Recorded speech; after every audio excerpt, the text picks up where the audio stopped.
Fala pessoal, tudo bem? A questão hoje é a seguinte: tem uma ação judicial que está tramitando e eu quero fazer um acordo, tá? Submeter para homologação. A pergunta é: posso incluir alguém, algum sujeito que não tenha sido autor ou réu na ação até então, para assumir alguma obrigação ou mesmo receber algum benefício, com esse acordo judicial?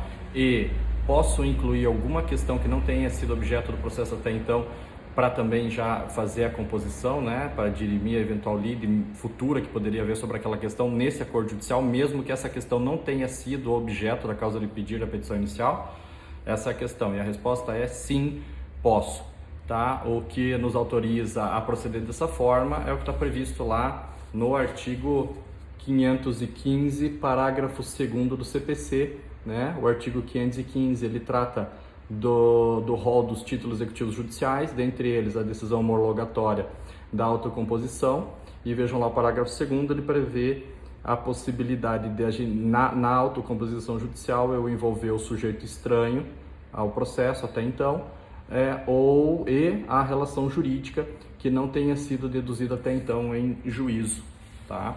Essa é uma questão bastante interessante, bastante útil, Então, sempre lembrando que o acordo judicial, ele tem natureza jurídica de transação, A transação é uma espécie contratual, está prevista lá no artigo 840 e seguintes do Código Civil. Sugiro que vocês deem uma lida lá, é bastante interessante, Por mais que a gente sempre pense em acordo judicial, pense só em processo, é importante destacar a natureza jurídica de transação do acordo judicial e o que rege, portanto, o acordo judicial para efeitos de nulidades, anulabilidades, enfim, é o que está previsto no Código Civil. Então, sugiro uma leitura dos artigos 840 e seguintes do Código Civil, tá? Inclusive, isso gera consequências processuais. Por exemplo, qual que é o meio de impugnação de uma sentença homologatória de acordo?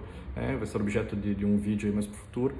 Tá? Então, este acordo judicial, por expressa previsão aí do artigo 515, parágrafo 2º do Código de Processo Civil, permite que eu inclua algum terceiro que até então não tenha figurado no processo, ou inclua alguma questão que não tenha sido objeto da causa de pedido inicial, alguma questão que ainda não foi discutida no processo. Tá? Qual que é o efeito prático disso?